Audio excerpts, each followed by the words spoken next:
नमस्कार, मैं हूं सुदर्शन चक्रधर। चक्रव्यूह में आपका स्वागत है। महाराष्ट्र के सियासी चाणक्य शरद पवार ने एक बार फिर इमोशनल कार्ड खेलते हुए चुनावी राजनीति से संन्यास का ऐलान कर दिया है। क्या उनके इस दांव से उनके भतीजे अजित पवार हो जाएंगे चित, या उनकी बेटी सुप्रिया सुले हो जाएगी सीएम पद के लिए फिट? चलिए आज के चक्रव्यूह में जानते हैं कि शरद पवार का यह दांव कितना असरदार होगा। भारत के पूर्व रक्षा मंत्री और 4 बार महाराष्ट्र के मुख्यमंत्री रहे शरद पवार ने अपनी बढ़ती उम्र के कारण अचानक ही चुनावी राजनीति से दूर रहने की घोषणा क्या की। महाराष्ट्र की राजनीति में खलबली मच गई। एनसीपी शप के सुप्रीमो शरद पवार ने मंगलवार को बारामती की एक सभा में स्पष्ट कहा कि वे अब कोई चुनाव नहीं लड़ेंगे। उन्होंने कहा कि मेरे तो 14 चुनाव हो चुके हैं, राज्यसभा में 1.5 साल का समय भी बाकी बचा है और मैं अपने काम में लगा रहूंगा। नए लोगों को सामने लाना पड़ेगा, उनके अनुसार अब कहीं तो रुकना पड़ेगा। महाराष्ट्र में विधानसभा चुनाव की तारीख से कुछ ही दिन पहले बुजुर्ग शरद पवार का यह बयान आया तो राज्य के राजनीतिक विश्लेषक भी चौंके बिना नहीं रहे। वैसे शरद पवार ने लोकसभा का पिछला चुनाव भी नहीं लड़ा था, लेकिन उनकी भूमिका हर मोड़ पर रही है। 5 साल पहले उन्होंने ही बड़ी सियासी चाल चलकर एनसीपी, कांग्रेस और शिवसेना का नया गठजोड़ महाविकास आघाड़ी के नाम से बनाया था। वैसे आघाड़ी के नेता भी अब मानते हैं कि शरद पवार को कहीं तो रुक जाना चाहिए। हालांकि शरद पवार ने संन्यास शब्द का इस्तेमाल अपने भाषण में नहीं किया, लेकिन उनका आशय चुनावी संन्यास से ही था।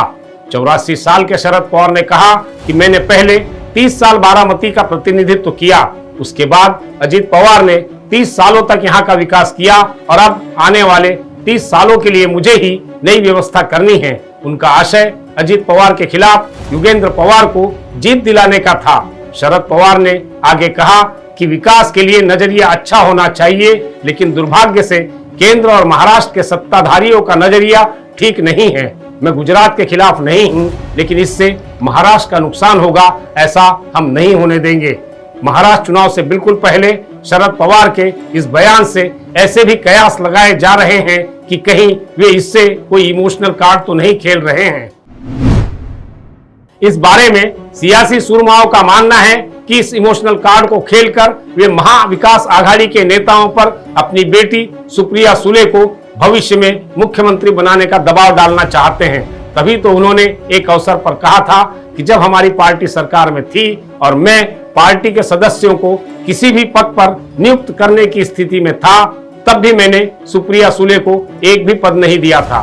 तब मैंने अजित पवार को 4 बार महाराष्ट्र का उप मुख्यमंत्री बनाया। मतलब साफ है कि वे अजित पवार का कांटा निकालकर सुप्रिया सुले को कांटों भरा ताज पहनाना चाहते हैं। यूं भी हाल के साल शरद पवार के लिए चुनौती भरे रहे हैं। पहले अजित पवार ने बगावत की, करीबी नेता छोड़कर चले गए, पार्टी का आधिकारिक सिंबल घड़ी तक चला गया, लेकिन शरद पवार ने हार नहीं मानी।